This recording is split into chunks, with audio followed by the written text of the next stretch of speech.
It means that instead of finding cancers at stage 1, people are going to find it at stage 4. Yeah, it means that instead of having treatable cancers, they're going to have cancers that are not treatable and they're going to die. So if we don't get this fixed, and it is negligence, it is inhumane for Mike Johnson to be sending Congress home at a time when we don't have a solution for this. The open enrollment ended 2 days ago if you want to have health coverage starting January 1st. I am not going to call him a good speaker when he's doing what he is doing today. In today's video, Ana Navarro unleashes on Mark Lopresti on CNN's NewsNight as a heated debate over healthcare, and the Affordable Care Act explodes on live television. As Mark Lopresti defends Republican inaction, Ana Navarro cut through the spin with hard facts about expiring subsidies, rising premiums, and the real consequences for millions of Americans losing coverage. The pressure builds fast, and the MAGA talking points collapse under scrutiny. So let's dive in and watch how Ana Navarro shut down Mark Lopresti on CNN's NewsNight. Clearly, Lawler especially sees that people are going to be pissed when their premiums go up and be pissed with the people who represent them. Is there an argument here that this is way beyond politics, that it's going to hurt Republicans, but that this is ultimately going to hurt the American public? Yeah, look, I've been clear time and again. I think this is an issue from the subsidies. Well, let's back up. Let's remember why we have the subsidies and who put them in place. If we need to rehash it again, Democrats put these into place. They set the deadline for us all. So once again, it's on Mike Johnson and Republicans to clean up a Democratic mess. Now, here we are. Having said that, I think this is an issue we need to tackle. But I want to say something else about Mike Johnson. All this back and forth about him, I've said it once, I'll say it again. He's the most underestimated person in Washington, D.C. You look at it from the last year, he won the big budget fight and brought Schumer to his knees in the spring. He passed the one big beautiful bill in July, and he just won the government shutdown by keeping them out of Congress, out of session for 2.5 months. He's spent a lot of political capital on that, but guess what? The Democrats caved at the end of the day. So I think we need to give him some breathing room because, look, he has a very small majority.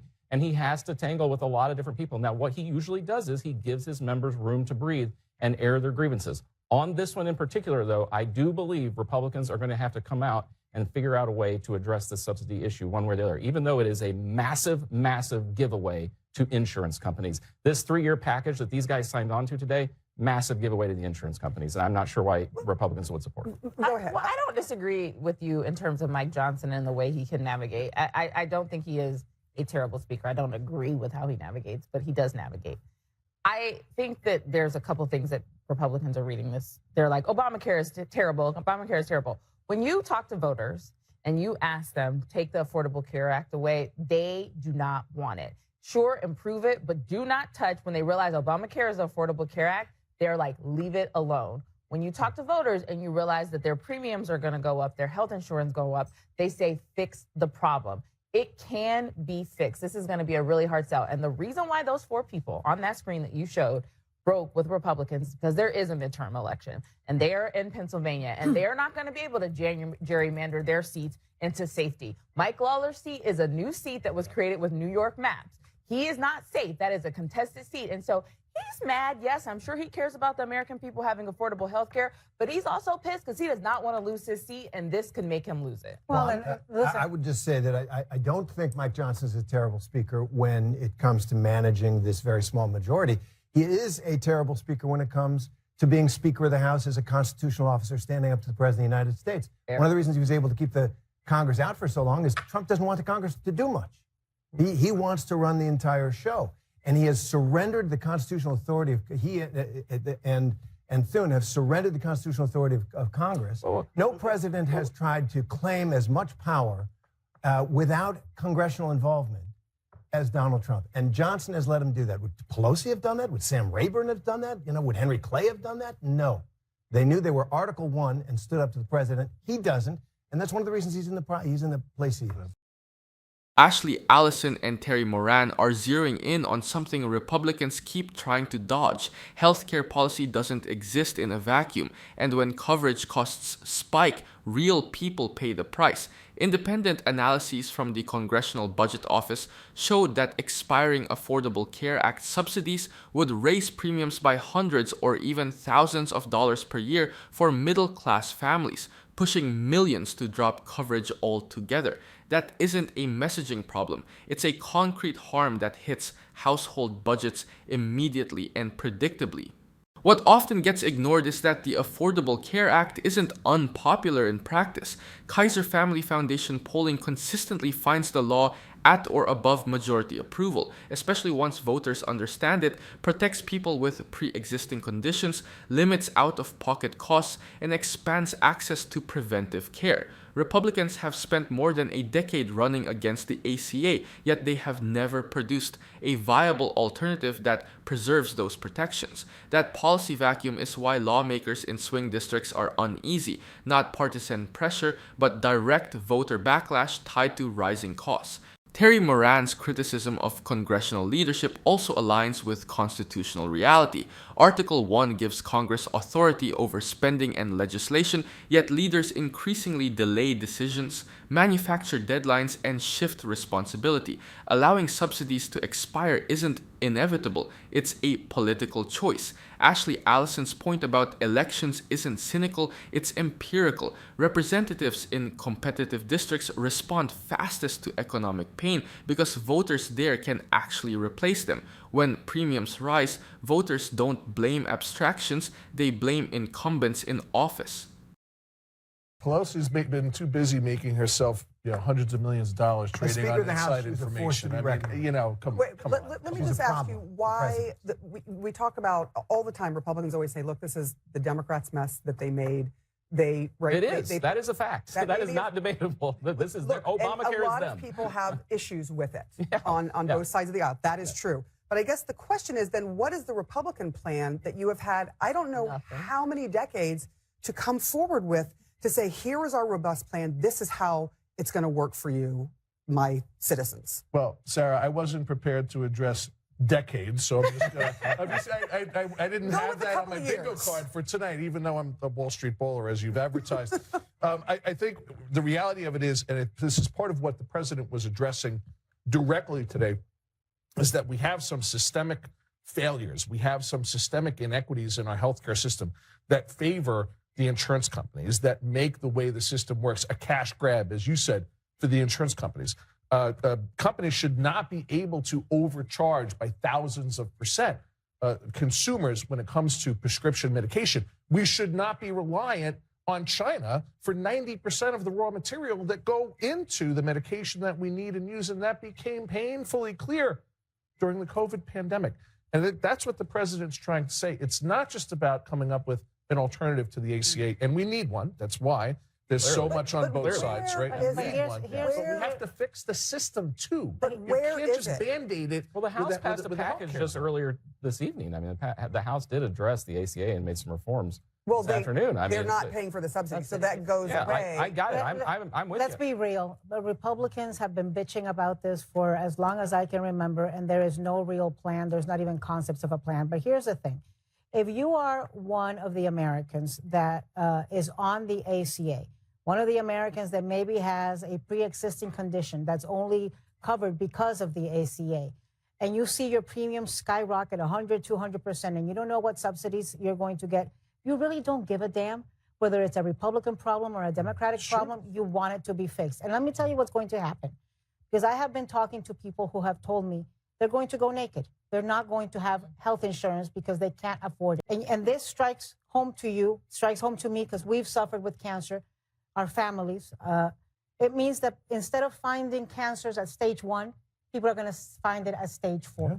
Yeah, it means that instead of having treatable cancers, they're going to have cancers that are not treatable, and they're going to die. So if we don't get this fixed, and it is negligence, it is inhumane for Mike Johnson to be sending Congress home at a time when we don't have a solution for this. The open enrollment ended 2 days ago if you want to have health coverage starting January 1st.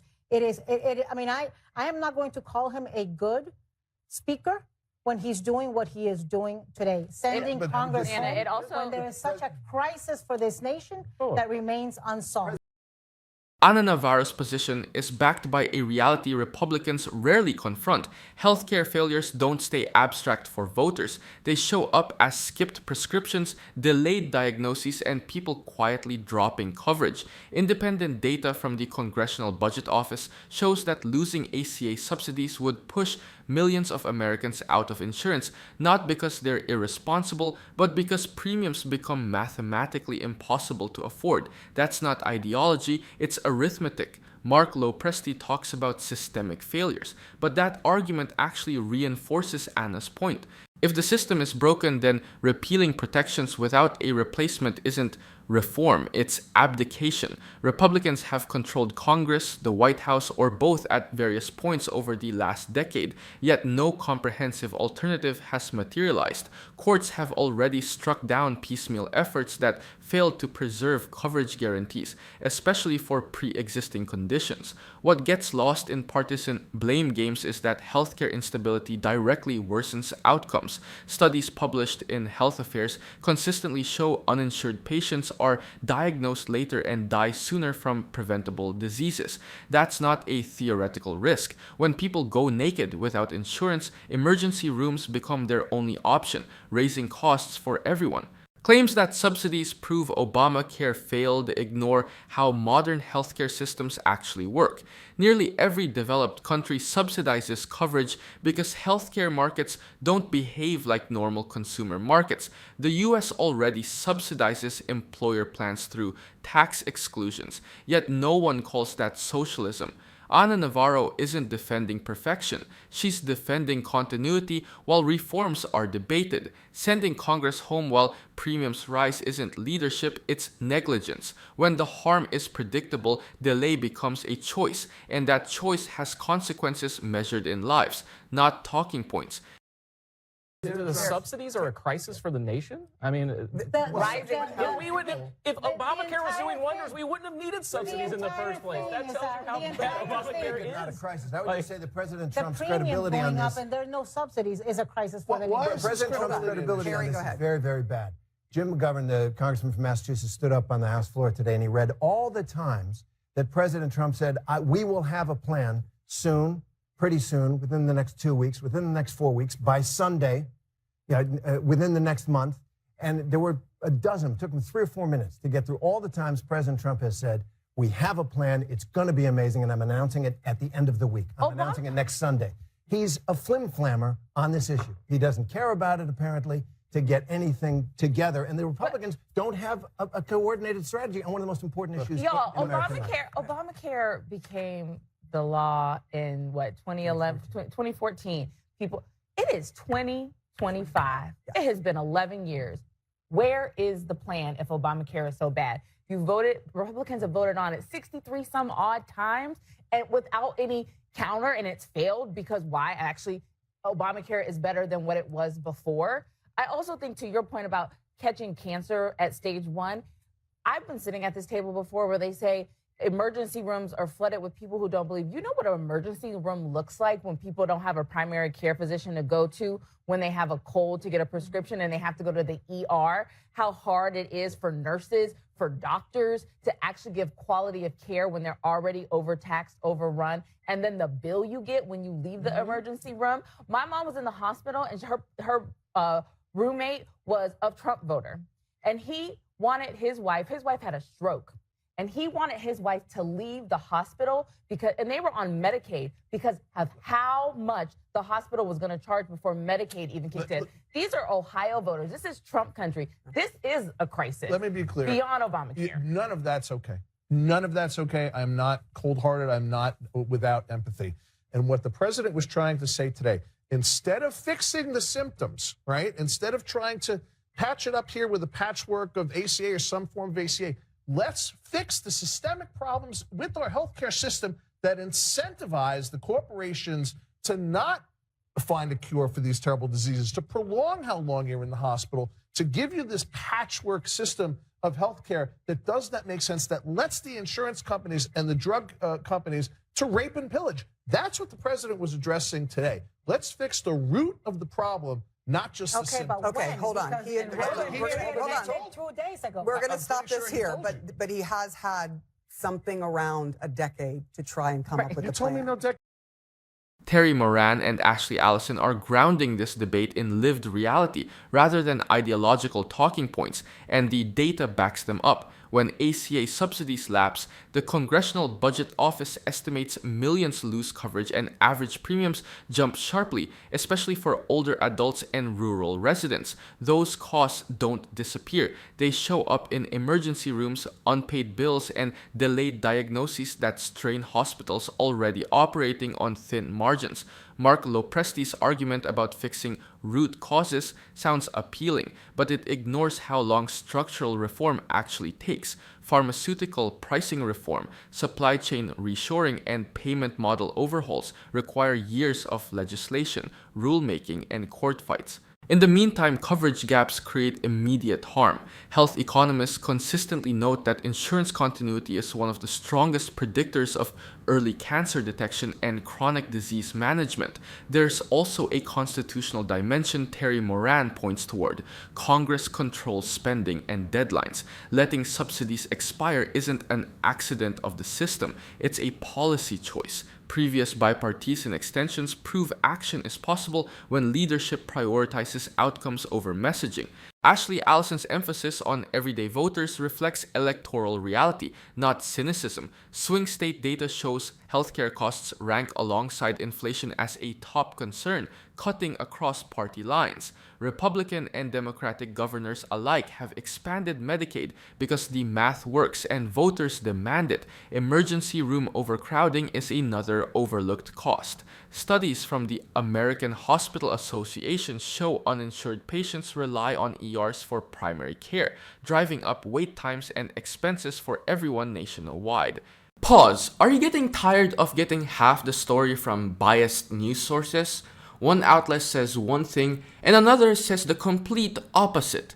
How are you supposed to know what's actually true? That's where ground news comes in. It lets you compare how different media outlets, left, right, and center, are covering the same story. So you can see the full picture instead of just the echo chamber. And here's the best part. Click the link in the description and get 40% off the Vantage tier, which gives you even deeper insights into media bias and political trends.